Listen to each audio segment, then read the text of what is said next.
Well, welcome to the Trainer's Bullpen. This is where trainers in the law enforcement space come to hear the experts talk about their work, experience, and research into human performance, particularly as it relates to the critical aspects of motor learning and adaptive decision making. The purpose of the Trainer's Bullpen is to help bridge the gap between law enforcement training and the findings of academic research and current pedagogical best practice. Our desire at the Trainer's Bullpen is to help advance law enforcement training, to make research applied, and improve officer and public safety. The Trainer's Bullpen is a production of Raptor Protection, and I'm Chris Butler, your host. Today, it's my pleasure to welcome to the show Dr. Logan Markwell.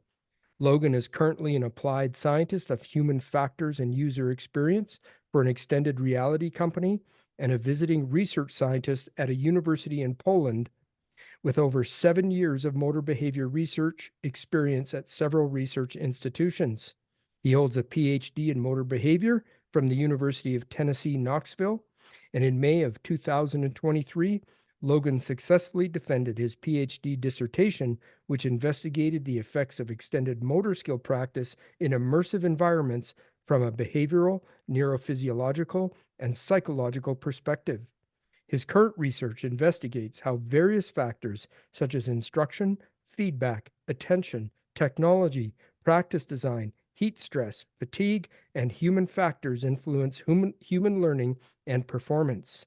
Logan is passionate about how we learn, perform, and excel, and he's particularly eager to provide high-quality research methods and effectively communicate the findings to industries seeking to understand how and why people act with technology and products.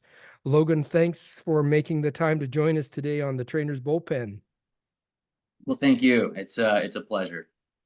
Yeah, so just a bit of background for our listeners here. You and I connected, as it happens, on Instagram. I was following your posts, stalking you perhaps on social media because your background as a motor learning researcher and expert certainly was important to me when we look at how we design and implement training, motor learning, motor skill training for law enforcement to optimize our officers' performance. And so many of the things that you spoke about in your post or in your posts really resonated with me, Logan. But one of those, or a couple of your posts, you spoke about something that was really unfamiliar to me, which was awesome because it caused me to spend now several months diving into this issue, which is something called the challenge point framework that you made mention of in your post. So, Logan, why don't we start with just, well, what in the world is a challenge point framework?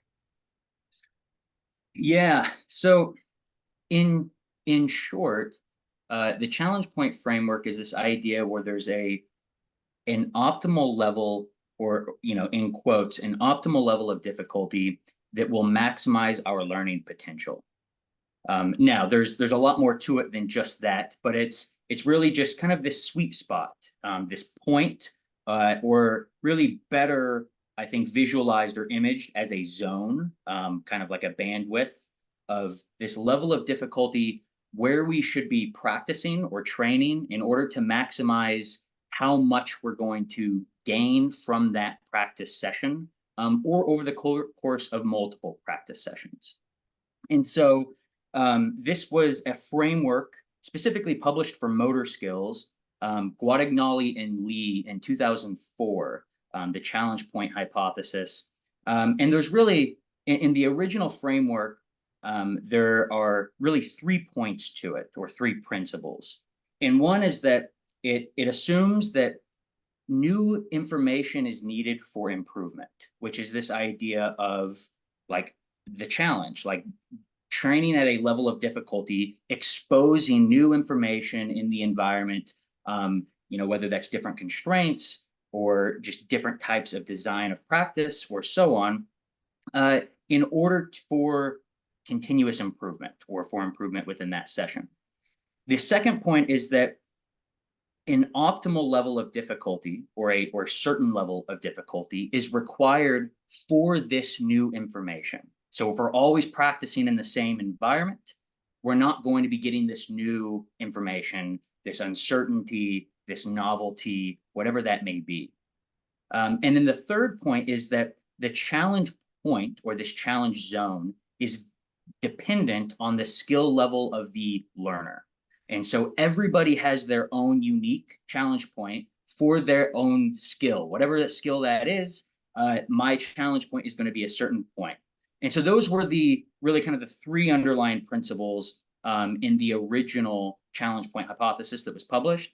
And then just within the last couple of years, I think 2022, Nikki Hodges and Keith Loesch published an extended challenge point framework.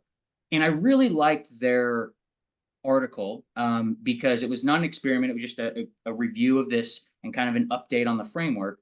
But I really liked it, one, because I think Hodges, she's a very active researcher in the motor behavior space. And I really, really enjoy her writing. I think she's a fantastic writer. She does a great job of taking complex ideas and being able to make them digestible, but not oversimplifying. But from a framework perspective, I think they made it much more digestible and applicable. And so, one, they kind of restated those ideas and principles. And, anytime that you can receive the same type of information, but in a different way, kind of a Bernstein thought, like repetition without repetition, it's always a good thing, right? Like just hearing it in a different way. But they extended it by adding really three additional components, two main ones, and then a third, which is they added a motivation element, highlighting the fact that there's this trade-off between difficulty and motivation. If we're going to practice at such a high level of difficulty, that is likely going to come at the cost of motivation. And so we're, over time, whether it's long-term or with an immediate practice session, we're likely going to become just kind of down or disappointed or unmotivated or unengaged due to the level of difficulty and just repeated failure, right? And so there's a motivational cost. But then they also added a component, which I thought was very valuable, in that the original challenge point didn't distinguish between types of difficulty, but not all difficulty are created equal. And difficulty for the sake of difficulty is not helpful for learning. It's specificity or just the, like, another word, like desirable difficulty is what's valuable there. And so they added a specificity component. So both a motivation and a specificity component, being that these difficulties or the challenge that we're going up against should look like or represent or mimic what we're training for. And so not just difficult for the sake of difficult, but a very specific type of difficulty or representative difficulty. And then the third component of that was that this challenge point is dynamic and it's changing. And so this means that it's going to change for the individual, but also at the team level or at the group level if you're training within a group.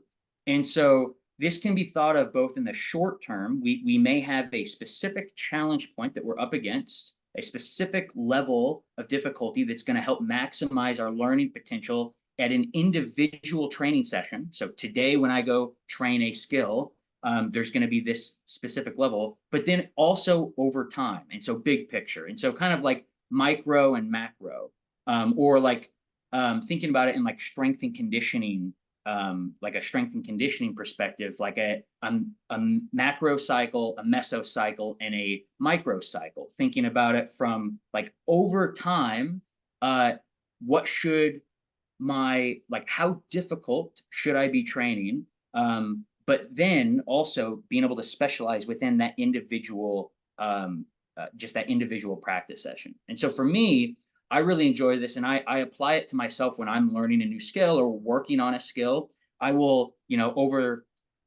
I'm just going to take like a high level picture of like over this month, this is what I'm working on. Maybe I'm trying to teach myself a new software because I'll apply this to other skills besides just motor skills. Or I was recently applying this to, I came from a powerlifting background, not a Olympic weightlifting background, but I've been learning Olympic weightlifts or practicing. So I've been working on cleaning and snatching.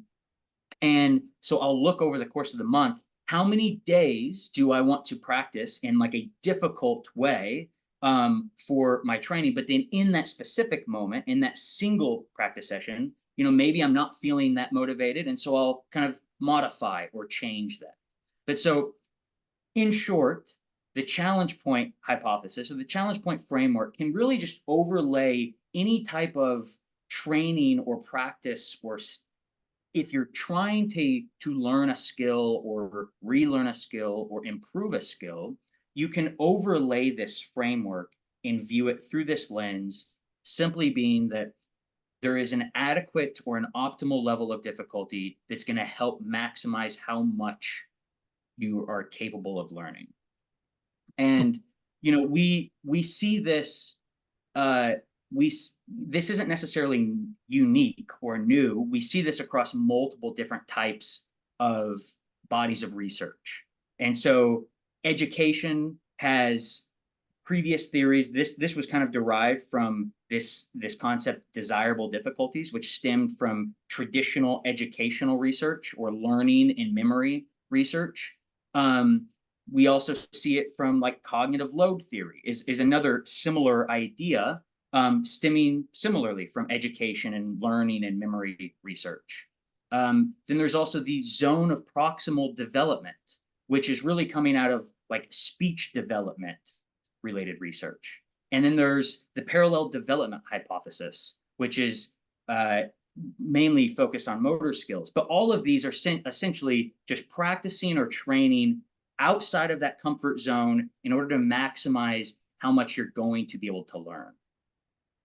Okay, well, that's an excellent overview of that. So I have some follow-up questions that came to me as I was jotting down some notes when you're talking there. So this challenge point, then you mentioned a band of optimal challenge, and so how are we talking about, like, is this a point of near failure, a point of past failure? Like, where is the optimal challenge point for me individually, personally? How would I know when I'm in that sweet spot of optimal performance in that challenge point?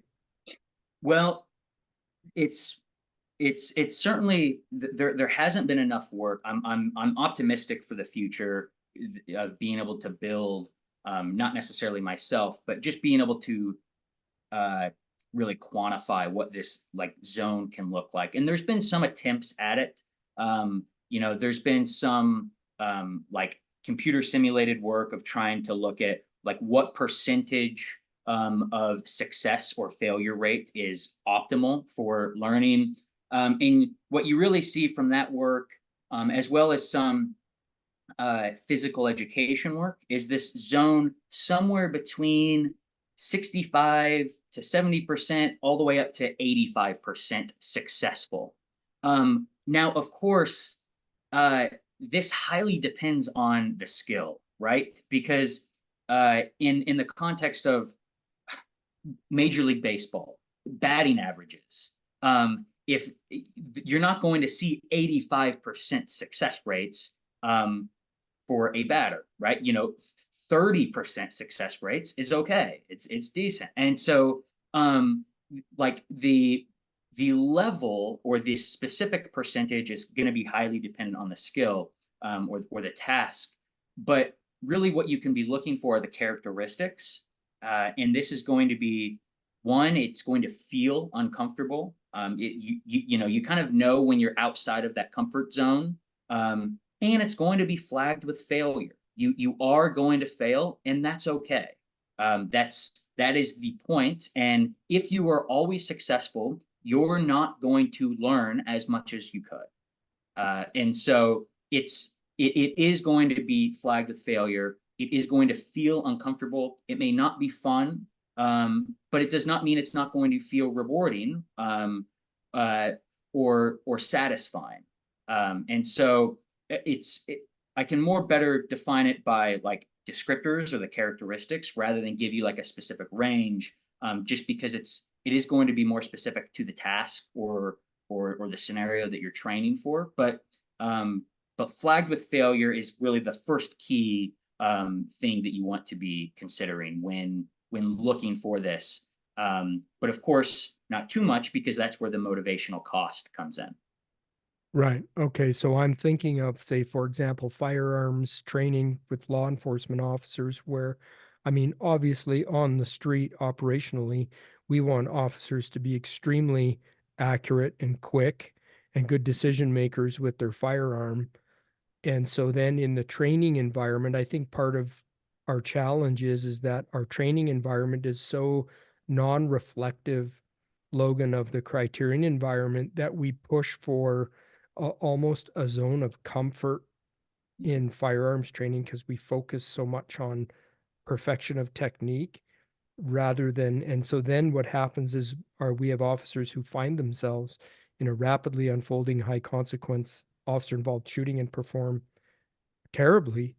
And so I'm Yep. wondering if that is largely due to the fact that we haven't understood exactly what you're talking about here, which is scaffolding the training as much as we can to keep them in that zone of the optimal challenge point during firearms training. And yes, even at the expense of having them make mistakes and learn in that band. What are your thoughts on that?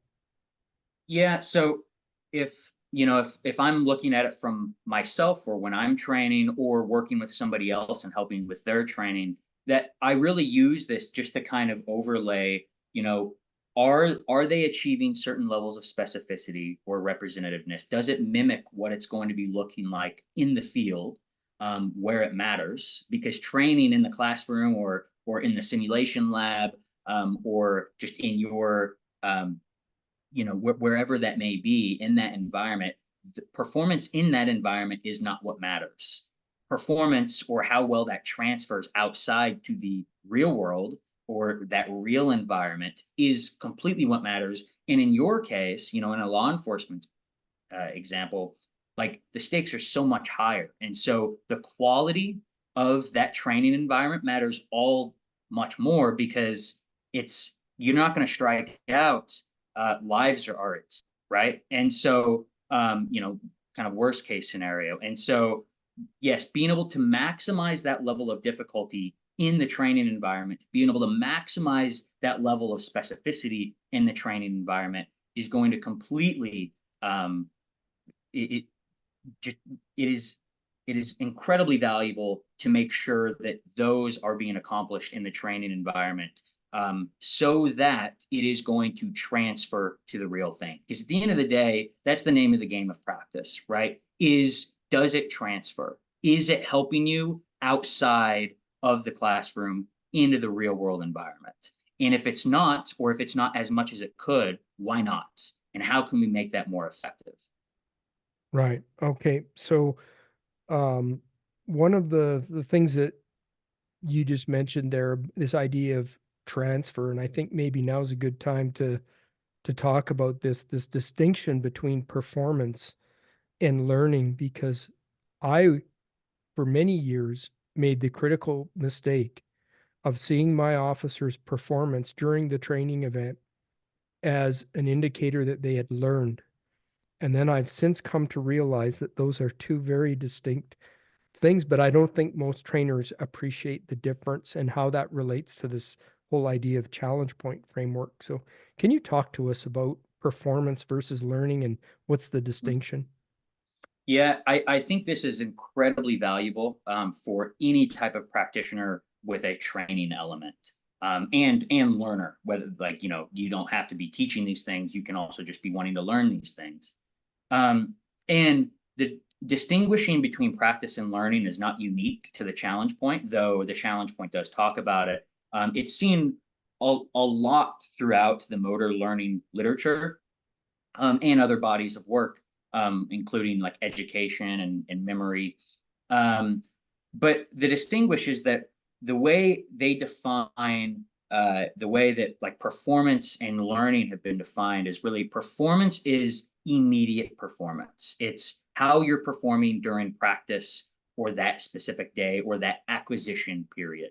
And so that's your short term performance or immediate performance. And then learning is simply a measurement of long term performance or how you're going to perform tomorrow or the next day or in a week from now. It's how it's your performance at the end of an acquisition period or a practice period or learning period. Those are all kind of synonymous. And so performance can be thought of as immediate performance, how I'm performing in this specific training session.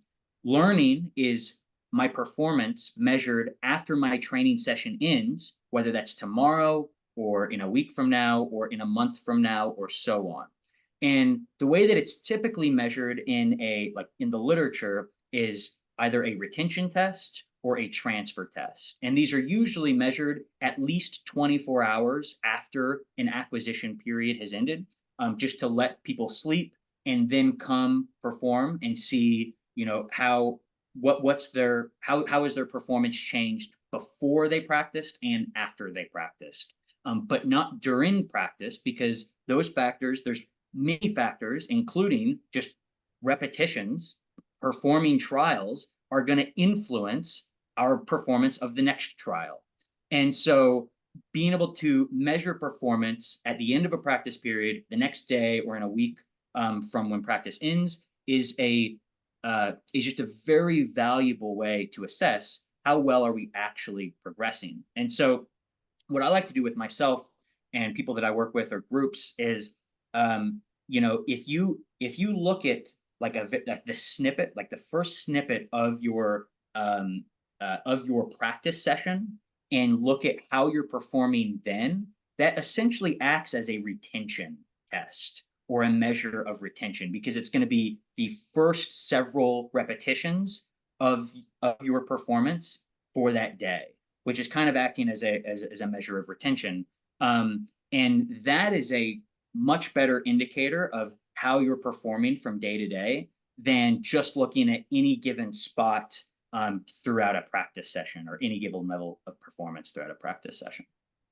Okay, I think that's really insightful because, so for example, we will often have annual or maybe even more frequently, several times a year, officers will come in for firearms training, or they'll come in for defensive tactics, control tactics training.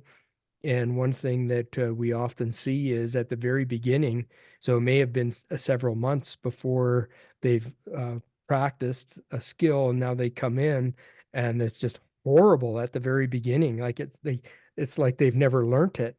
And so what you're telling us then is really what we're seeing at the beginning of that training session is indicative of how they would actually perform on the street. So it's not their improvement of performance over this training event that's going to tell me how they're going to perform. It's that early period at the very beginning of training.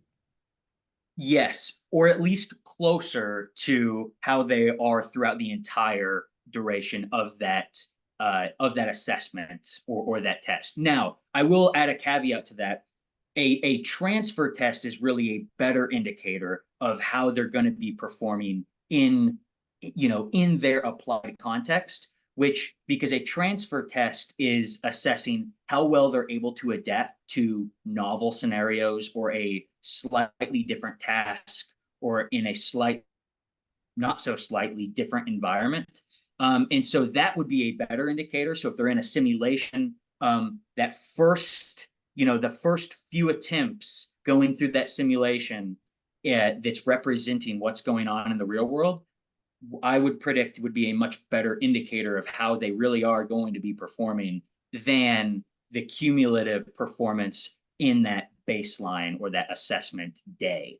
And there was actually there haven't been a whole lot of studies looking at this one thing specifically, but there was this one that I was really fascinated in. It was conducted quite a while ago, and I believe it was Division I basketball players, and they were looking at free throw performance in games and in practice, and in just looking at the difference in performance in game and in practice. And in practice, their free throw percentage was much higher than in the game.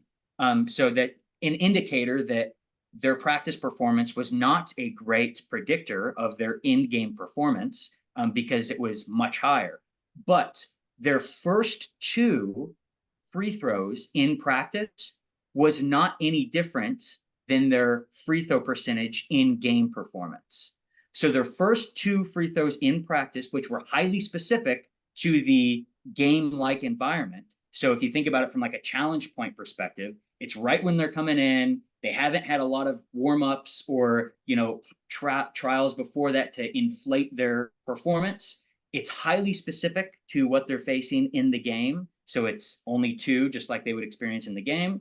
And those were not any different than the in-game performance. And so I think it's similar to what you're talking about, where when they come back after so many months or weeks or years and they perform this training or assessment, those first few scenarios or those first few trials are likely more representative than the middle pack or the end of that training day.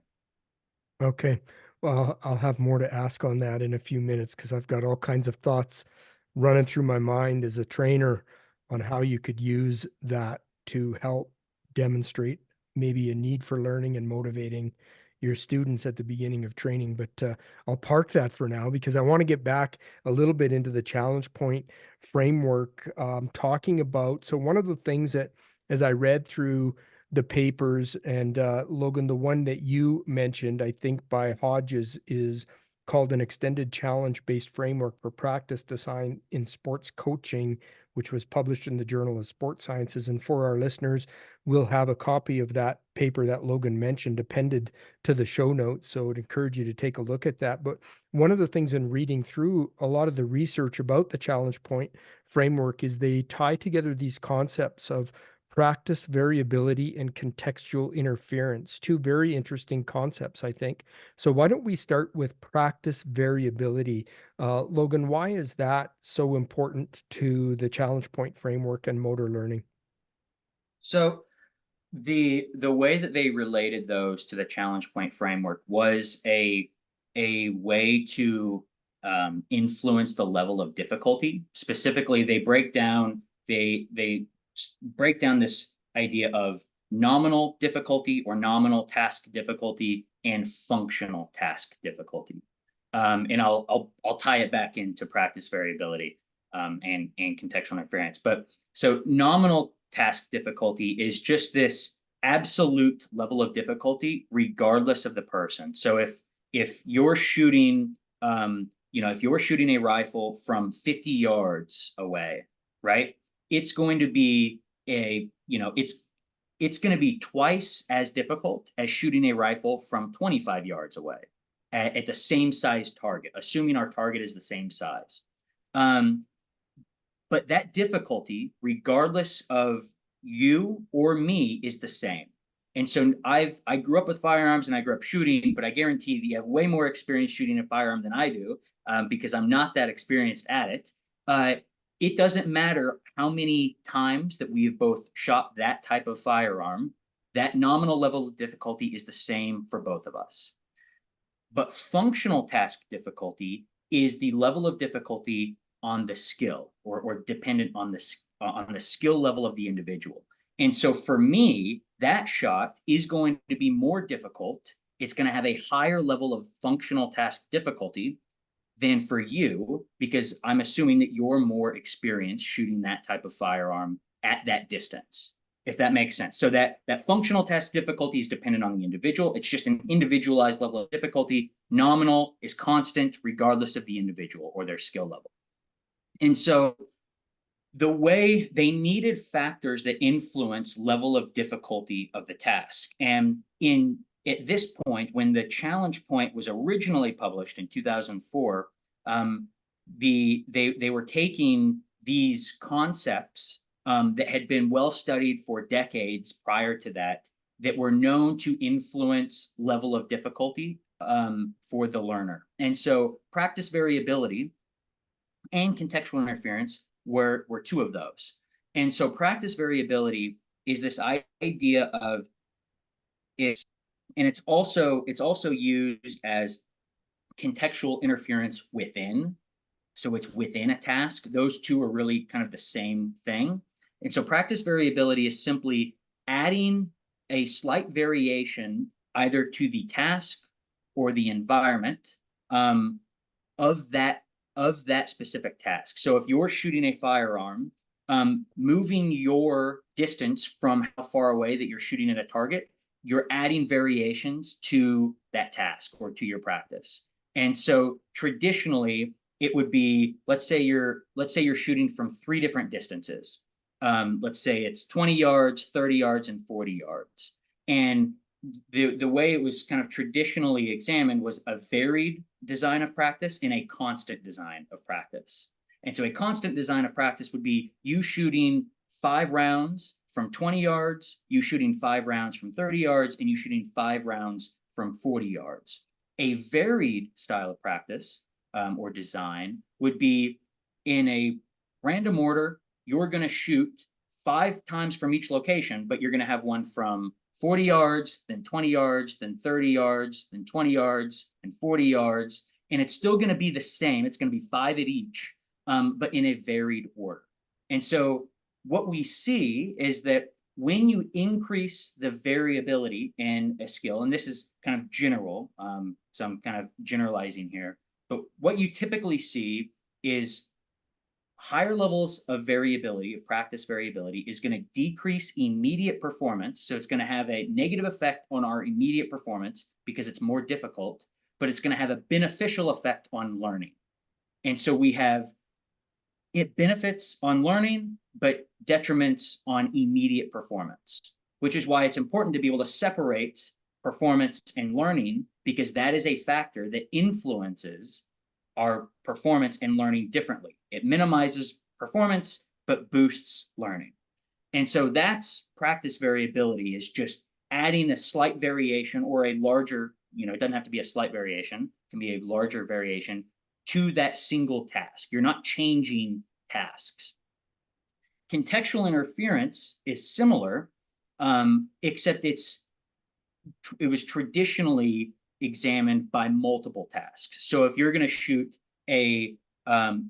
let's say a pistol and a rifle, so you're shooting 2 different guns, they're 2 different types of skills, you're going to be intermixing those 2. And so you could do 15 shots with the pistol and then 15 shots with the rifle, or you can add interference. And so in a random order, you're just randomly shooting the rifle and then the pistol, maybe a couple times with the rifle. So it'll be the same amount, but just greater levels of interference are going to occur when you're just switching tasks, if that makes sense. And so the similar findings have been shown with that body of work as well. And that is, with greater levels of interference, when you're task switching more, you see decreases in performance immediately, but benefits in retention and transfer or learning. And so that was one kind of just method as how they modified it's just how they modified the level of difficulty and kind of based the challenge point on some of that empirical evidence, just kind of highlighting the fact that how these factors influence our immediate performance and our learning effects differently, and higher levels of difficulty have a negative effect on our immediate performance, but a positive effect on our long-term performance or learning. Okay, so again, counterintuitive, I think, for many of us, Logan, because so if I'm training officers in, say, a shooting task or in defensive tactics, ground fighting, or something like that, and I add variability and I add contextual interference, and I see that decrease in performance, then, because I think many trainers would look at that and they'd go, oh, I'm adding on, now we've got a decrease in performance. I need to pull back so that we don't have those mistakes, those errors. But what I'm hearing you say is that actually may be exactly where the learner needs to be, is in that error space for actual learning to take place. Have I interpreted that correctly? Correct. And not only could the trainer perceive that, but the learner tends to perceive that as well. And we have data showing that the learner tends to feel less confident about themselves or think that they're learning worse when they're practicing with higher levels of contextual interference compared to the learner that's practicing under blocked or just repetition after repetition. They think that they're performing better. But when they're tested, it flips. And so they actually overestimate how well they're learning when we're basing those performance off of how well they think that they're learning. So in a blocked style of practice where it's just repetition after repetition, they tend to overestimate and they're overconfident about how well they actually are learning. And their judgment of how they're learning is worse compared to the person practicing in more difficult designs of practice with high contextual interference. So it's true for both the trainer. Perhaps I haven't actually seen data on the trainer's perceptions, but there is quite a bit of data on the learner's perceptions of that or judgments of that. And that's typically what you see. I would expect it to be the same with the trainer, which is why it is important not necessarily to be basing your practice design off of immediate performance in that given day. Okay. All right. And so that leads naturally, I think, then into the next topic. And you kind of touched on this a little bit already. You spoke about a retention period. You said usually at least 24 hours to allow for sleep were your words. And so, what that struck me is this idea of something called offline learning, which is something I never knew in most of my years as a trainer. This idea that learning can occur or not can occur, primarily does occur offline. So, like, what in the world's going on there? How is it possible that people can actually, the learning takes place after the training event? Yeah, so there's yeah, and this stems from research, both like neuroscience related research and also like cognitive psychology or cognitive science related research.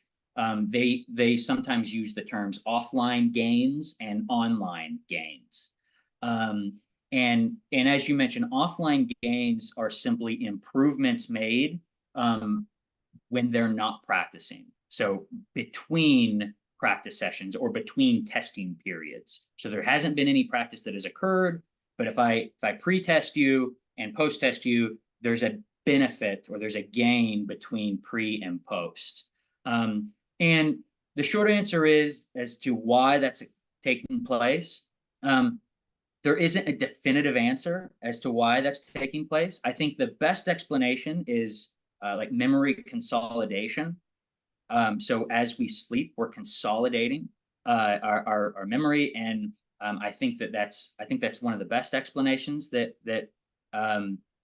explains that. But again, it's not definitive.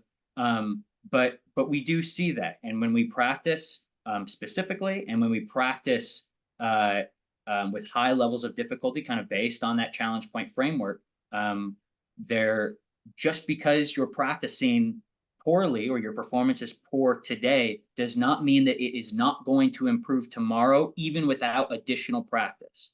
And if you're practicing effectively, it likely will. And that's the idea of offline gains compared to online gains, which are improvements during practice or that acquisition period. And so that's where you're just measuring how somebody's performing.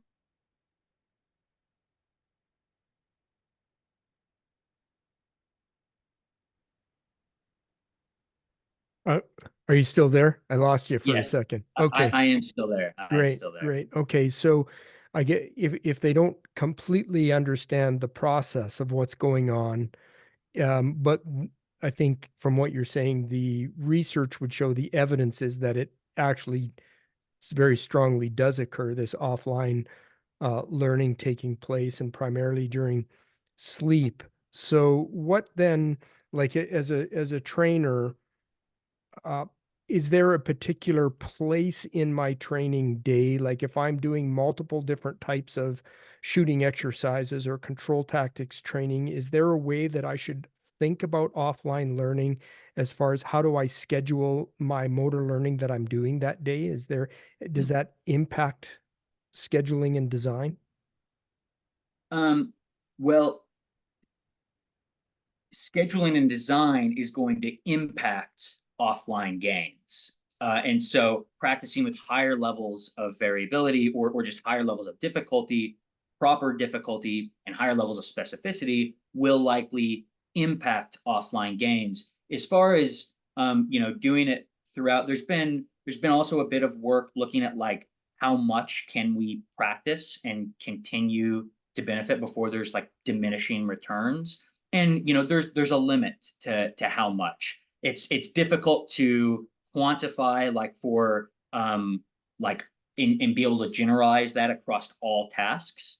Um, but there will be a limit, and I think that you know the the best way to understand it is just being able to do your own in-house testing, and it does not need to be complicated or time consuming. You're going to be looking at performance likely anyway during practice, and so just being able to assess, if you're having people train in the mornings or you're having people train in the evenings, things like that, like you can assess that in house and see, is this influencing just kind of that first session or that retention session, as people are performing.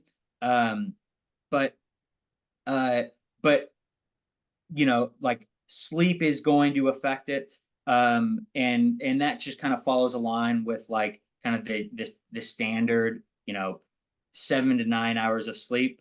Less than that, and you will start to see like an effect on learning or offline gains. But again, that has less to do with the training design and more to do with just behavioral aspects of that. But the big point to take away there is that the training design is what is going to influence the offline gains, and that should be one of the most important factors to consider, just from a training perspective or from somebody directing trainings, is how are they practicing and how can we maximize the amount of offline gains or just learning that's taking place, um, uh, from session to session, but really over the course of any specific training period. Okay, great. And you'd mentioned earlier, Logan, the idea of learner motivation or our students' motivation and its impact on learning. And so what I'm struggling with as a trainer is, so if I understand the challenge point framework correctly and the need to keep them in that zone of, as you said earlier, desirable difficulties and that percentage of failure versus success rate, how do I balance that with my learners' motivation so that I don't crush their motivation and keep them engaged in the learning and be successful? How can I understand that? Yeah, I think that's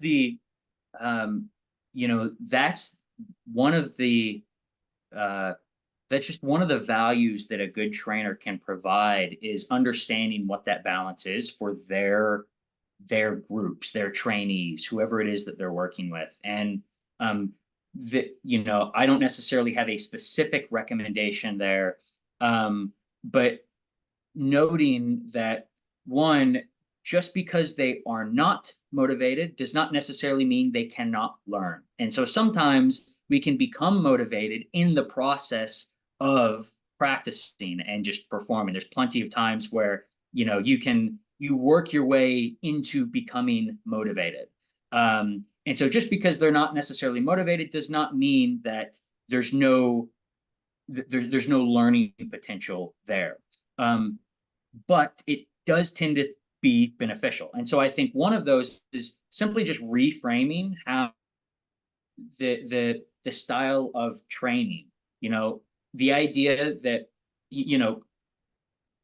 culturally, and this may, I think this kind of depends on the culture of that's built, with whatever training environment that you're in.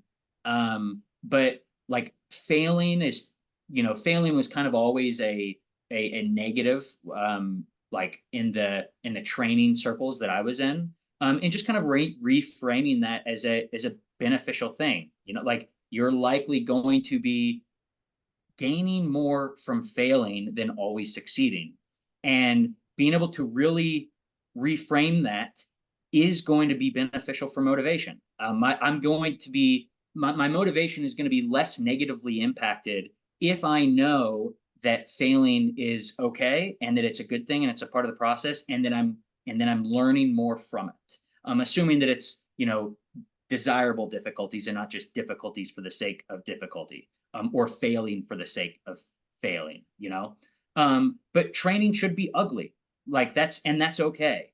The other thing is, there are other tactics, and that's actually mentioned in this article, like strategies to try to mitigate decreases in motivation, like autonomy, or just trying to increase levels of competence to where they're not really feeling down, or over controlled. Being able to give them some choice in their own training will help mitigate, just or help increase levels of competence, and likely motivation as they are practicing. And so those are some strategies to use, just kind of reframing that and giving some choice in the actual practice session, that can help mitigate that. But then it's also okay, that in the strength and conditioning world, they use the phrase like a deload, like a deload week or a deload training session where, you're building up, it's difficult. Now we're going to deload and let your body rest and recover. You're still performing your same activities that you normally would, but you're not pushing it outside of that comfort zone. And I think you can view learning or skill acquisition in a similar light, where you're periodizing. You're going to have a hard push. It's going to be uncomfortable. It may not be that motivating. It may not all be that fun, but it likely is going to be effective and satisfying. And then we're going to rest, or bring it back a notch and tone it down and almost deload. And that can happen either in a, over like the long term, over like the course of a week. Maybe next week, after 4 weeks of hard training, we're going to pull it back. Or it could happen in that single training session. You're working with an individual, they're in the right place, they're not really there, they're highly unmotivated. Okay, let's bring it back. Let's have them do some things that they're good at, and just kind of the reinforcement style of practice that, is talked about in that framework. And so that, all of that depends on the individual, and that's, I think that's partly what separates like the good trainers from the greats, is just being able to see when it's time to scale it back, or maybe implement some strategies to try to reinforce some motivation there. But also, at the end of the day, motivation is not the name of the game. Effective practice is, and being able to transfer out. So just because somebody is not completely motivated does not mean learning cannot occur, though I wouldn't want to recommend that repeatedly over and over again, for the long term, if that makes sense. Right. Sure. And so I suppose on the other end, so you spoke about training that is like, like where our students are really struggling and making mistakes. And so if we're not careful there, they can lose motivation just by basically crushing the motivation out of them with too much difficulty. But on the other end, if training is just too easy and they're just constantly not being pushed, I imagine motivation can get lost pretty early on that end as well. Yeah, completely. And this is something that, is discussed in the article, but was also just, observed well, is like video games do a really good job of this, of being able to, uh, just adapt the scenario, or adapt the, scene, or the campaign, so that it's not too easy for the individual, so they lose interest, and it's too easy and they're not willing to engage with it or practice, but that it's not too difficult, so that they're always getting crushed by it and never successful. And so that's just that idea of that zone, that optimal level of difficulty zone, where you want to be in this zone where it's difficult enough that people are coming back, they're engaged, and they are motivated, but it's not too difficult that it's completely crushing them.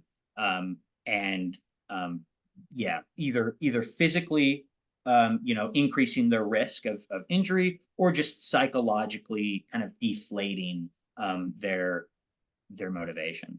Okay. Logan, we often put officers through what we call high fidelity scenarios, which are we try to make them as realistic to the criterion environment as possible with a lot of contextual interference and variability.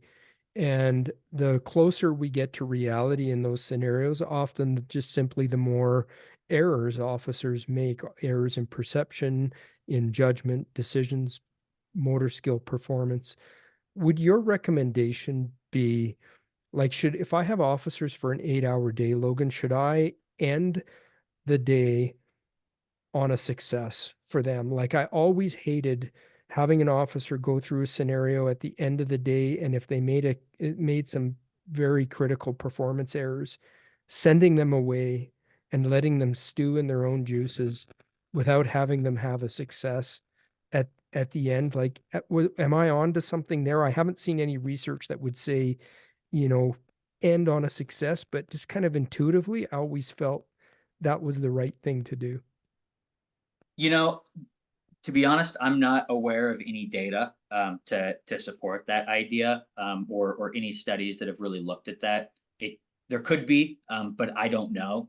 But I think it's a good, you know, in without knowing what that data look like, I would do the same thing, and that would be my recommendation, kind of based off what I know. But also, I think that there is some um, intuition there. It's similar to, uh, you know, not similar to having a conversation and not wanting to say everything that could possibly be said and leaving some words on the table.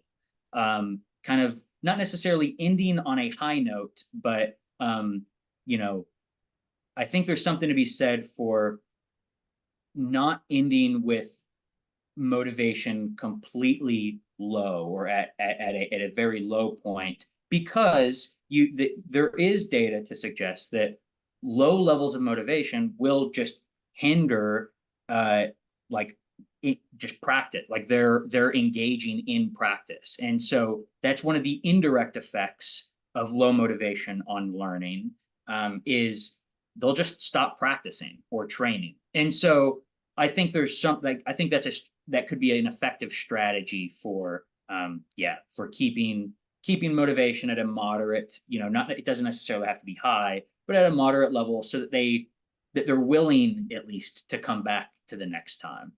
Because at the end of the day, if they're not training or not practicing, then they're not going to learn.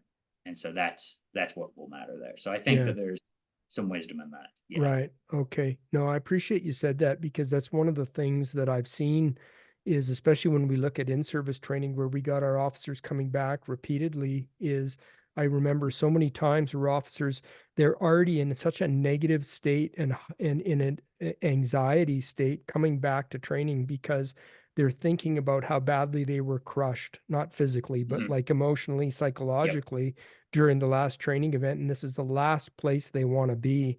And I can't help but think that the trainers have a huge role in not allowing that to happen as much as we can. Yeah, so I think just viewing it from a challenge point framework in that specific, 8 hour window, or in that window, you could scale the difficulty and the specificity so that there is going to be some learning effect or learning potential there. And then towards the end, you could scale it back a little bit, or at least the difficulty back a little bit, to be a little more motivating, or fun. And yeah, and leave them thirsty for more. Right, right. Exactly. So, okay, we got about 10 minutes left. Logan, that was an awesome introduction to the challenge point framework. And I would want to come back. I know there was a lot of questions left on the table to your point of not saying everything that we could say. It'd be good to have another conversation about that. But what I'd like to do in our remaining time is I'm going to kind of put you on the spot here because I went through your Instagram profile and I found you do a great job. And by the way, for our listeners, I'd highly recommend that you follow Logan on Instagram.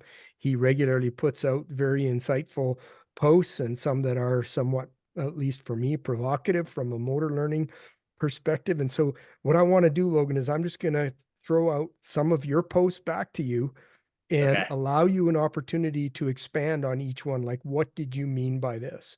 Okay. Because some of them are pretty counterintuitive. Okay. So, all right, are you ready?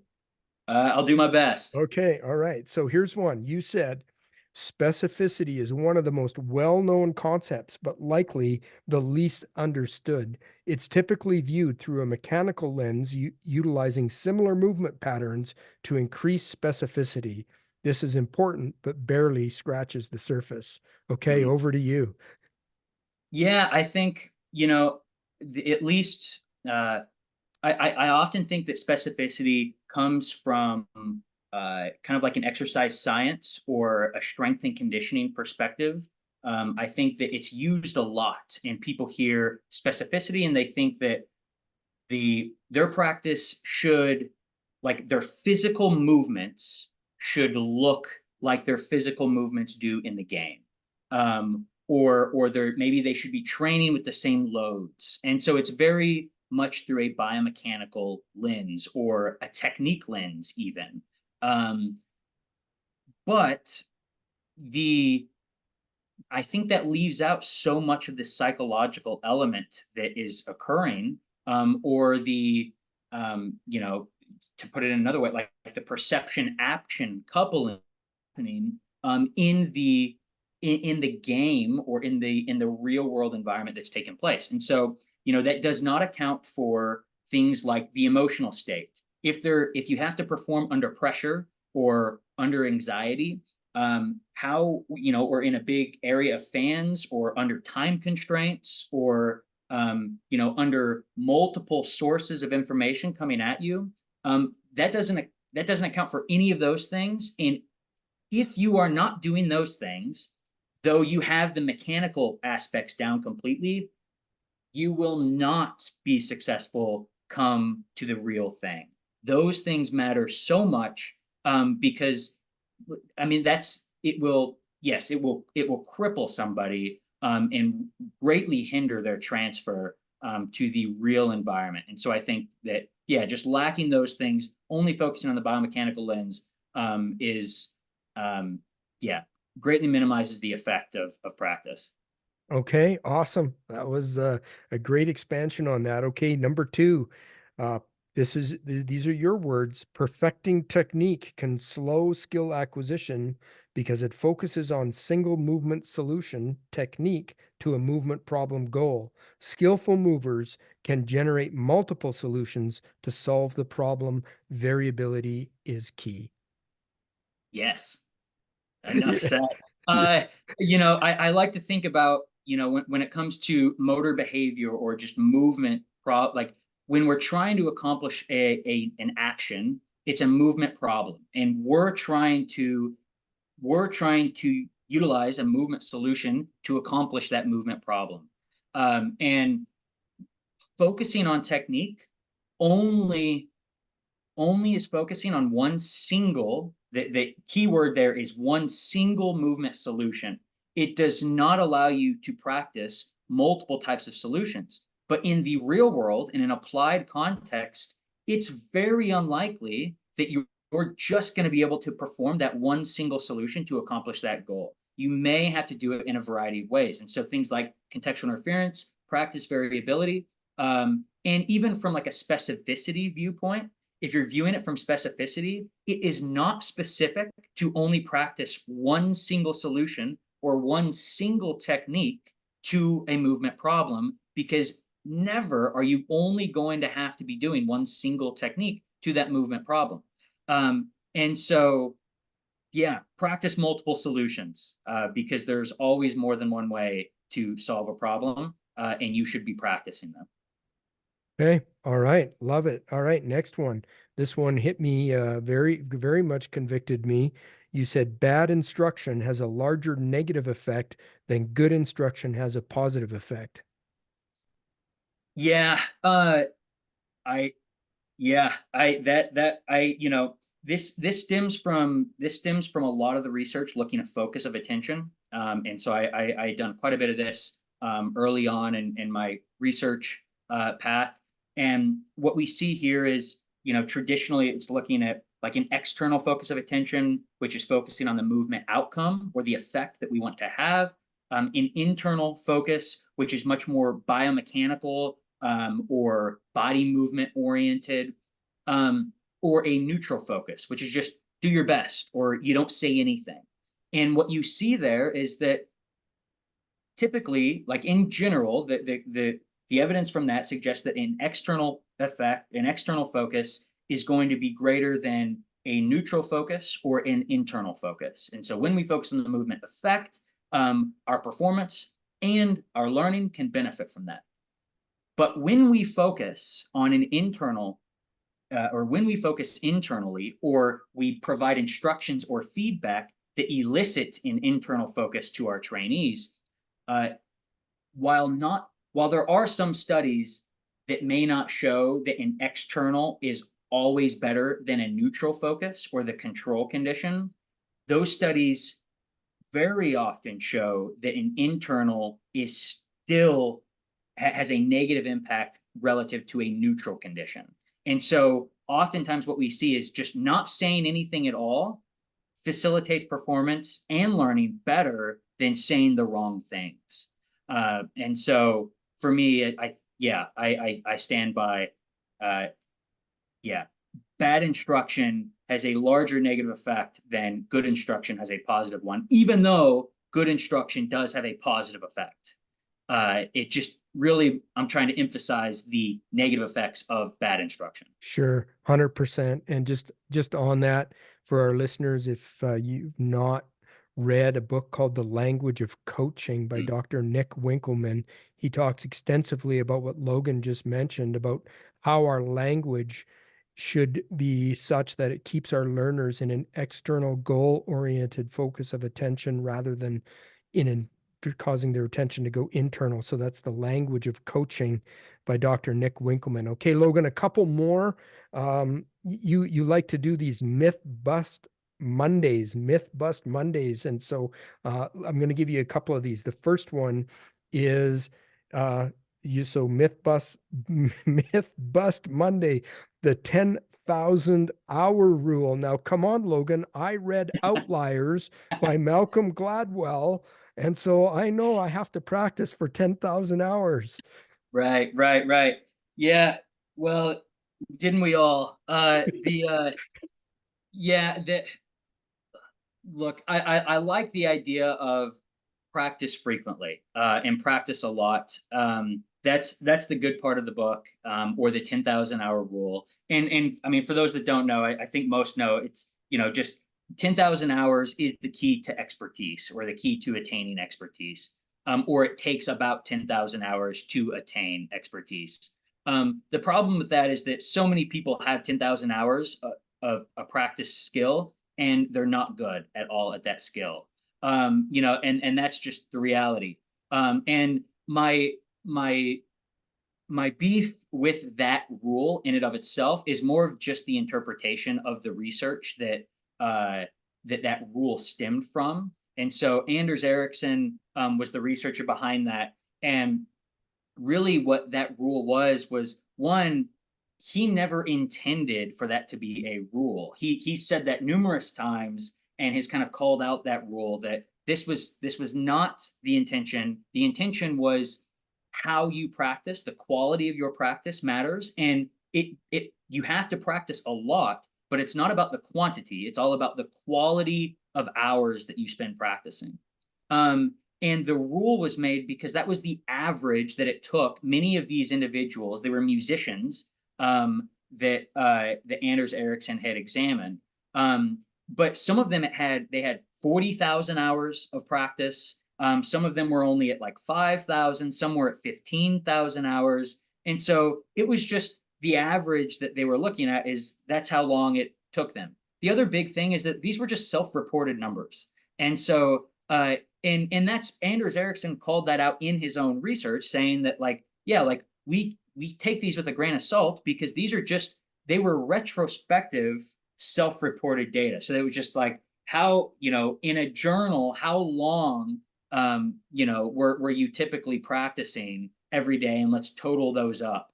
And so, yes, we should not be basing the 10,000 hour rule on any. It's not a scientific claim at all, even though that's what the claim was.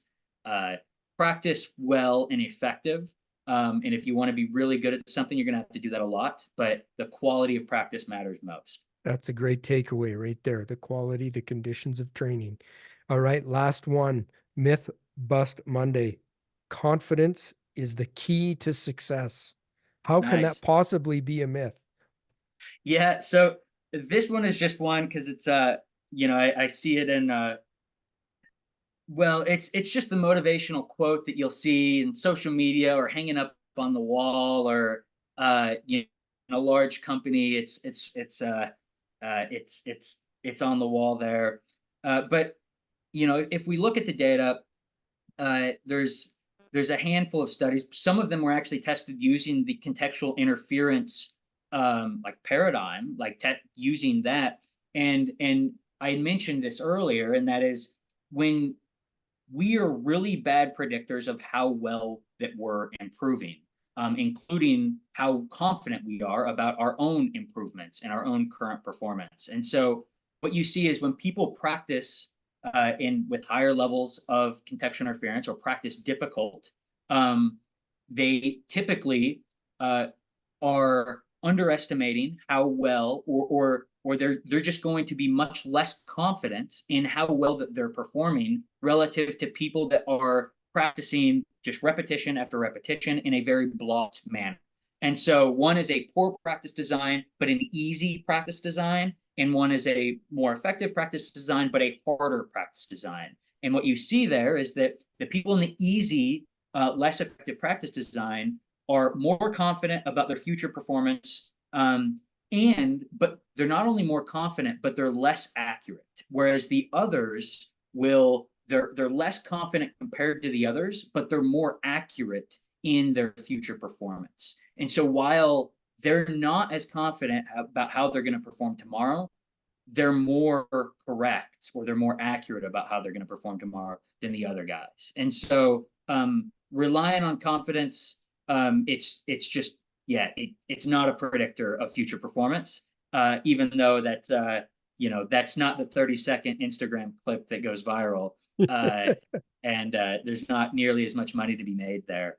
But that's just the reality. Right. Well, no, and I do so appreciate your Instagram posts and because I'm sure, and I'm not the only one, there's probably hundreds, if not thousands, who read your posts and your comments cause us to really reflect and dig deeper and look at the research. And so we're so appreciative of that because that's what we should all be doing is what does the research say and what's the best approach to make our training and our coaching better. So we've been speaking with Dr. Logan Markwell. Logan, thanks for making the time to talk to us on the Trainer's Bullpen today. If our listeners want to reach out to you, if they've got follow-up questions, is there a way that you would want them to be able to contact you, Logan? Yeah, like you mentioned, I haven't been that active on Instagram over the last month or so, but I will be. Logan Markwell PhD is that account, and so you can reach me there and message me there.